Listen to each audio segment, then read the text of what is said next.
Bienvenidos a la píldora número 23. Hoy vamos a hablar de dos grandes amigos, el pudor y la vergüenza. No me interesa tanto entrar a definir lo que es el pudor y la vergüenza como a haceros ver que todos entendamos la importancia que estas emociones tienen en el desarrollo humano. Estamos demasiado acostumbrados, bajo mi punto de vista, a tratar, a leer, a escuchar ciertas respuestas que nuestro propio repertorio tiene, ¿no? Como algo negativo, ¿no? Lo hablábamos el martes respecto a la zona de confort, que ahora parece que se ha convertido en el enemigo público número uno, perdón, solamente por detrás del gran enemigo que es el miedo. Ahora hay una lucha también en contra del pudor y la vergüenza. Y bueno, tenemos que entender que en realidad todo ese tipo de emociones, todo ese tipo de sensaciones, todo eso tiene una función protectora. Es muy importante que entendamos que todo en su justa medida es muy necesario.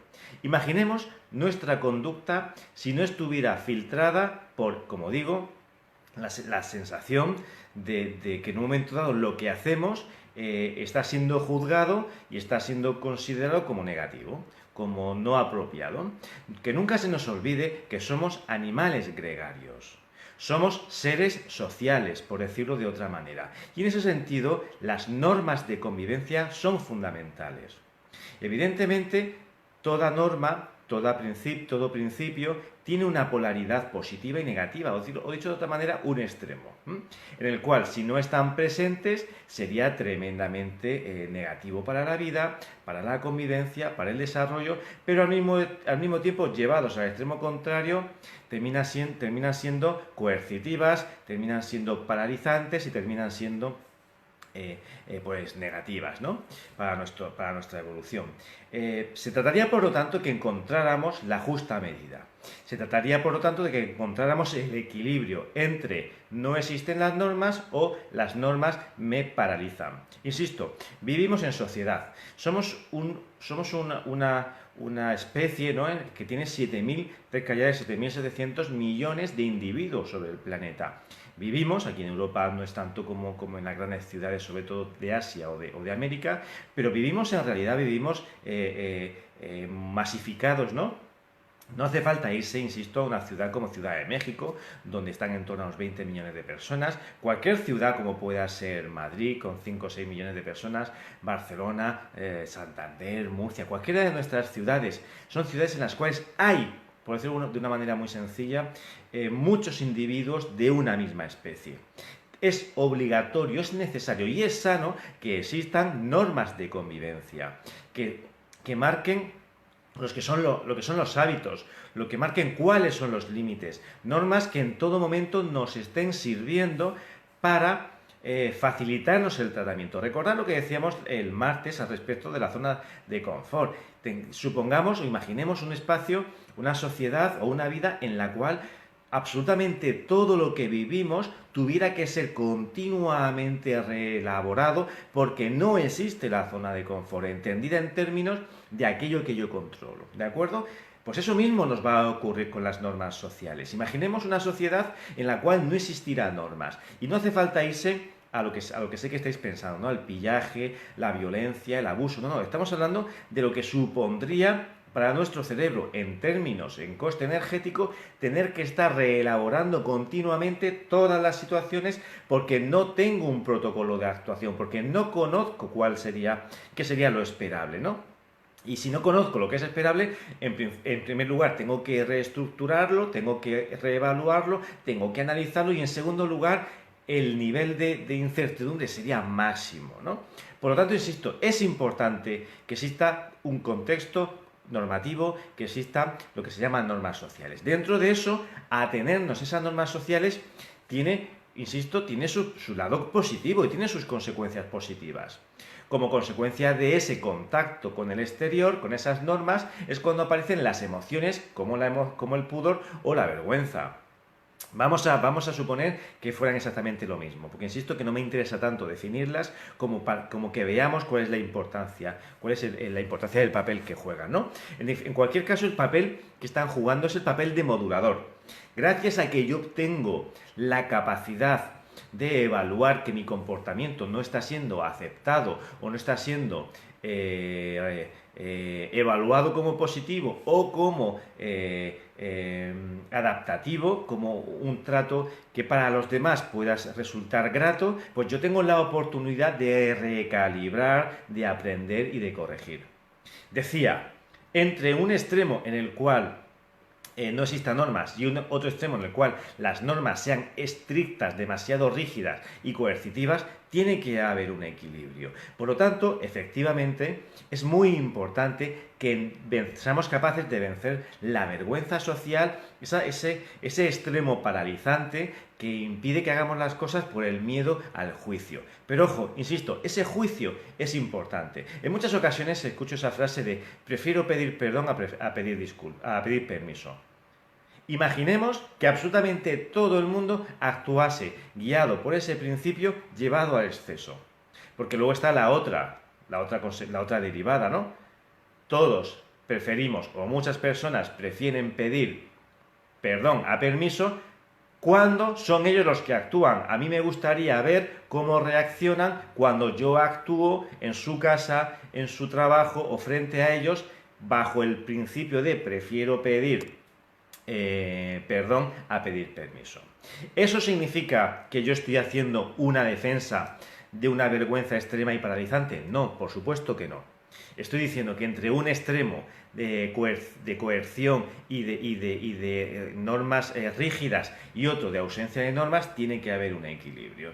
Lo que pretendo decir, por lo tanto, es que, ojo, que no siempre va a ser positivo saltarse a la torera los principios, los preceptos de las normas sociales. Pensemos que al final todos vamos a querer pertenecer a algún grupo dentro del cual se nos acepte. Es posible que a lo mejor pertenezcamos a otro subgrupo, ¿no? Imaginemos el siguiente caso. Somos un grupo de personas que hemos trabajado mucho la vergüenza y de pronto nos salimos de lo que ahora se ha venido a llamar también esa masa dormida, ¿no? Y montamos un subgrupo. Dentro de ese subgrupo va a haber otro régimen normativo dentro del cual todo aquel que se salga de aquel régimen normativo va a ser censurado y va a recibir, pues, en forma de rechazo, de ser ignorado, etcétera, exactamente el mismo tratamiento que podíamos estar recibiendo en el punto de origen, ¿de acuerdo? Por lo tanto, insisto, es muy importante que entendamos la utilidad de ese tipo de comportamientos, de ese tipo de reacciones, de emociones, para mantener la posibilidad de ser miembros de un colectivo de referencia en el cual podamos ser aceptados. Pero insisto, es muy importante que adaptemos nuestro comportamiento a nuestro grupo de referencia. Y muy importante, por lo tanto, que seamos capaces de actuar, igual que decíamos con el miedo, ¿no? De utilizar esa emoción o esa sensación o esa reacción en nuestro favor, nunca en modo paralizante. La vergüenza, el pudor, el miedo, la zona de confort jamás deben de ser sinónimo de parálisis. Deben ser sinónimo de tamiz, de filtro a través del cual yo evaluar una determinada conducta. Y ojo, a lo mejor habrá ocasiones en las que aun cuando ese tamiz, ese filtro, ese aviso, esa señal de alerta a mí me indique que algo no va a ser bien recibido, tengamos que hacerlo. Pero ojo, siempre desde la conciencia de que lo que estamos haciendo puede sentar mal. Por un lado, estaremos perfectamente calibrando las posibles consecuencias y en segundo lugar nos evitaremos los sustos y sentir el rechazo, porque en muchas ocasiones tenemos que pensar que saltarnos las normas va a provocar rechazo y no pasa absolutamente nada porque sintamos el rechazo, siempre y cuando estemos preparados, pero tenemos que tener muy presente, insisto, de quién vamos a recibir el rechazo. Claro, si tenemos una empresa y queremos comercializar productos, por ejemplo, tengo que llevar mucho cuidado de quién recibo rechazo. Si quiero buscar pareja tengo que llevar mucho cuidado con que ese sector o esa persona en concreto no me rechace por mi conducta. Por tanto, insisto que más allá de principios de crecimiento personal que están muy bien, pero que en determinadas ocasiones pueden sonar como algo extravagantes, es muy importante que seamos capaces de poner las cosas en su sitio y que todas estas herramientas que nuestro repertorio nos ofrece las usemos con la utilidad y en la justa medida que son necesarias, de tal manera que podamos tener una conducta ajustada, tanto frente a nosotros mismos como a los demás, porque una vez más lo repito, que nunca se nos olvide que somos seres sociales y necesitamos, por un lado, unas normas de convivencia y por otro lado, la aceptación, el reconocimiento y la compañía de los demás. Pudor y vergüenza, por lo tanto, son dos fantásticos aliados que nos van a permitir ir filtrando nuestra conducta para ver en qué medida lo que estoy haciendo está ajustado con las normas de la sociedad, con lo que los otros esperan de nosotros. Y en la medida en que yo sea consciente en todo momento, gracias a ese pudor y esa vergüenza, de que lo que estoy haciendo a lo mejor no va a ser bien recibido, estaré actuando con cabeza. Por lo tanto, consejo, usemos el pudor y la vergüenza como lo que son señales de aviso, como filtro. ¿Podemos poner el pie fuera? Sí, pero siendo siempre conscientes de que lo estamos haciendo. Y si realmente es lo que queremos hacer, hagámoslo, siempre siendo conscientes de las consecuencias que vamos a provocar.